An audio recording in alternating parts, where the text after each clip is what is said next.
Crimes brutais, tragédias familiares, violência urbana e grandes investigações marcaram 2025, não só em Ribeirão Preto, mas em toda a macro-região. Casos que chocaram a população, mobilizaram a polícia e a justiça e deixaram números preocupantes. Relembre agora com Luiz Fernando Luff os episódios mais impactantes do ano e os reflexos da violência na sociedade.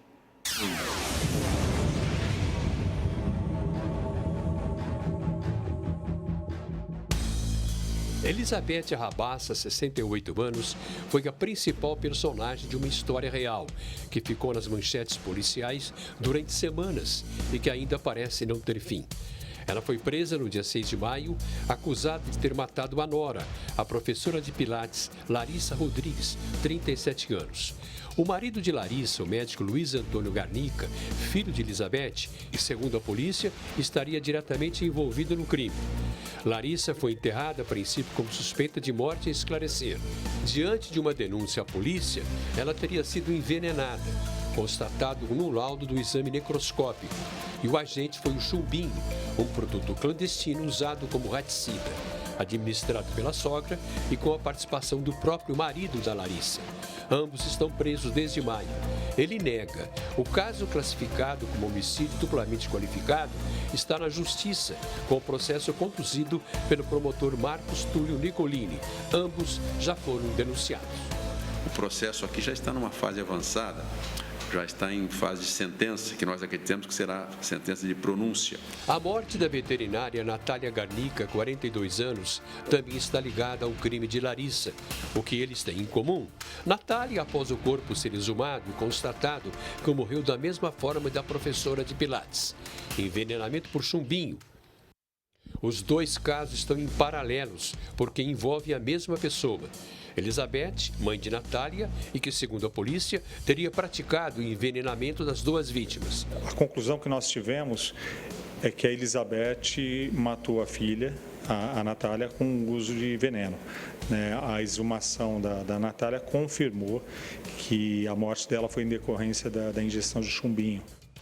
Outro fato envolveu também uma mulher acusada de assassinato e ocorreu recentemente em Bebedouro.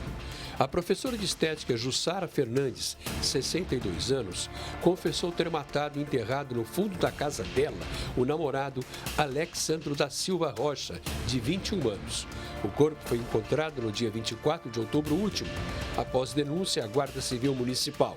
Ela está presa por homicídio e omissão de cadáver.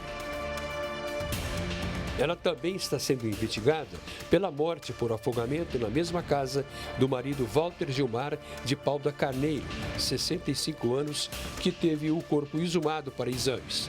Ainda nós estamos checando qual foi a conclusão desse caso aí, porque aparentemente ela não teria sido condenada, mas nós estamos ainda checando isso.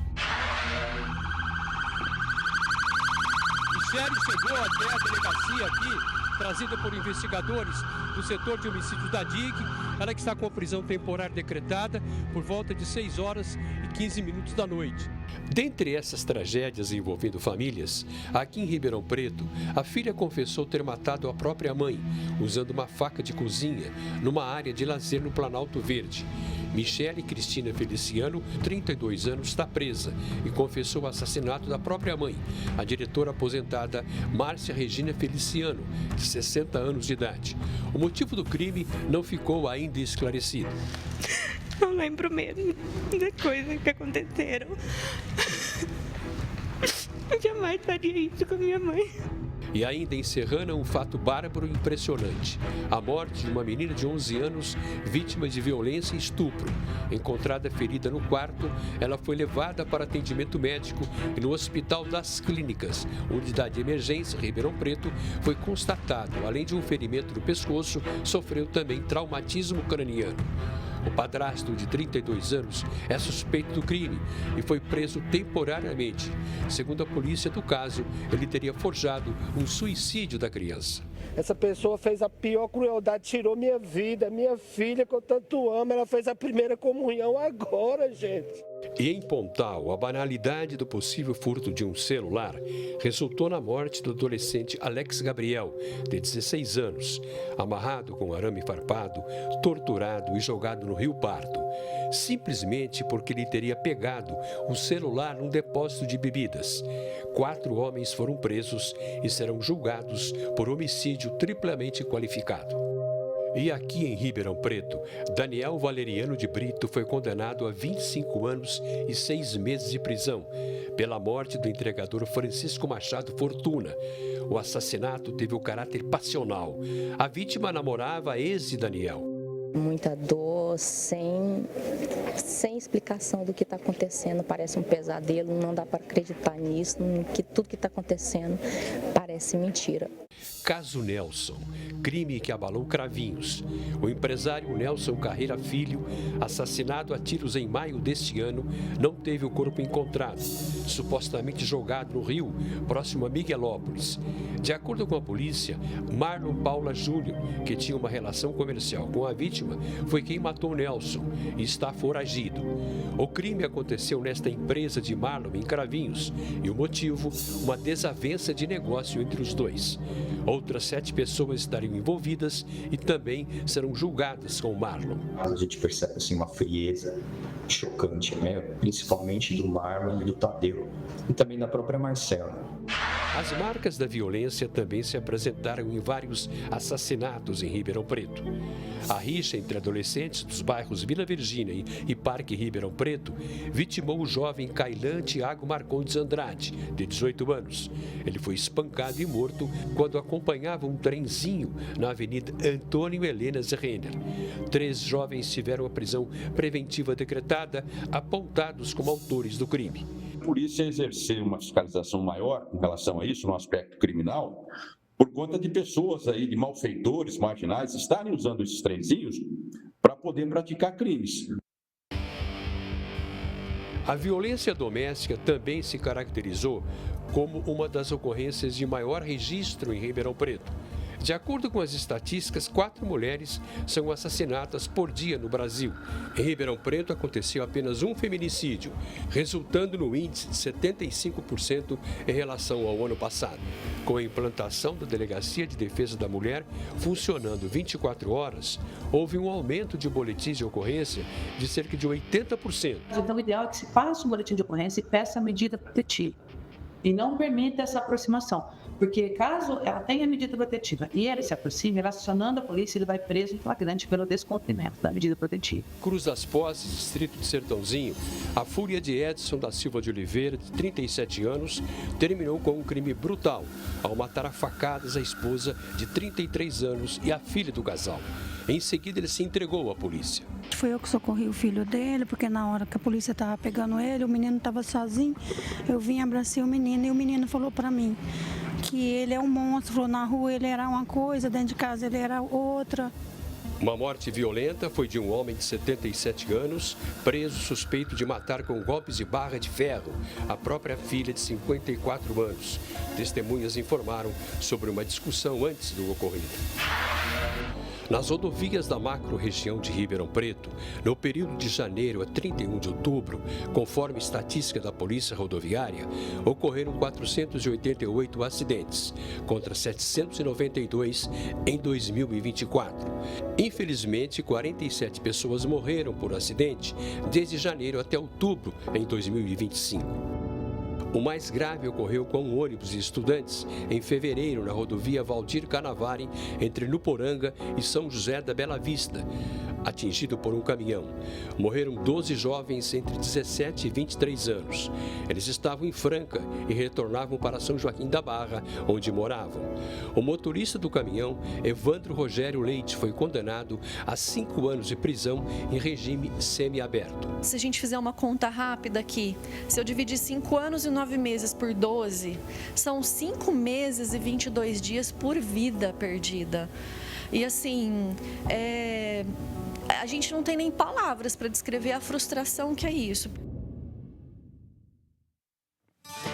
As estatísticas oficiais do crime contra o patrimônio em Ribeirão Preto mostram até setembro a impressionante marca de 992 ocorrências. Mais impressionante ainda esses números foi um mega assalto num condomínio de alto padrão, no centro da cidade, ocorrido em setembro, quando 10 pessoas invadiram um prédio, fazendo reféns e fugindo com cerca de 4 milhões de reais. Entre dinheiro e joias. O planejamento do roubo constava do aluguel de um apartamento que serviu de base para o assalto. A polícia respondeu rápido e prendeu até agora 17 pessoas em São Paulo e Ribeirão Preto, entre elas uma acompanhante de luxo, Júlia Moretti, integrante da quadrilha responsável pelo aluguel do apartamento. Estávamos apertando o cerco quando o advogado nos contactou, não só aqui a DEIC de Ribeirão Preto, mas também os colegas da DEIC de Araçatuba, e passamos por assim dizer, negociar a rendição dela, a apresentação dela. Antes desse assalto ao prédio, outros 2 anteriores pareciam já indicar a presença de quadrilhas especializadas em Ribeirão Preto. O primeiro em janeiro, no Alto da Boa Vista, foram levados $100 mil e joias, num valor aproximado também de cerca de 4 milhões de reais. E foi a Polícia Militar que, ao abordar esse carro, encontrou pouco mais de $40 mil e partes das joias no veículo. Além de 2 revólveres, o empresário que conduzia o veículo foi preso.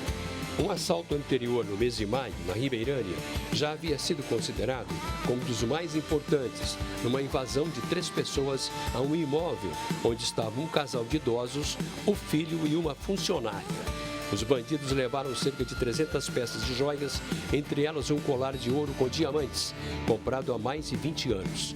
Elas foram exibidas num programa de televisão e reconhecidas pelas vítimas, o que levou a polícia, durante as investigações, à prisão de 4 pessoas. Essa organização já tem feito alguns roubos, nós acreditamos em outros 2 ou até 3 roubos que foram realizados aqui em Ribeirão Preto, que possam ter sido realizados por essa organização criminosa. Embora o mercado de tráfico de droga continue intenso, as polícias civil e militar também continuam no combate a esse tipo de crime. A PM, este ano, apreendeu 360 quilos de cocaína, 107 de maconha, além de mais 100 quilos de crack. Entre outros entorpecentes, quase 600 quilos de droga. O reflexo de todo o trabalho do 11º BAEP na região de Ribeirão Preto, que ele se baseia principalmente na integração com demais órgãos, seja ele Polícia Federal, Ministério Público de São Paulo, também Polícia Civil, e além também do nosso trabalho de inteligência, com base nas informações que a gente recebe da população, Juntando todos esses fatores aí, é um trabalho forte que acaba direcionando para esse grande resultado de apreensões aí em toda a região. Entre crimes chocantes, tragédias familiares, a violência urbana, acidentes fatais e a ação ousada de quadrilhas 2025 deixou marcas profundas na macro-região. Foram casos que mobilizaram a polícia, justiça e toda a sociedade, revelando a necessidade constante de prevenção, proteção e respostas firmes contra a criminalidade. Que as lições desse ano fortaleçam a esperança por dias mais seguros em 2026. Luiz Fernando Ruff, na retrospectiva 2025 para o Jornal da CUB.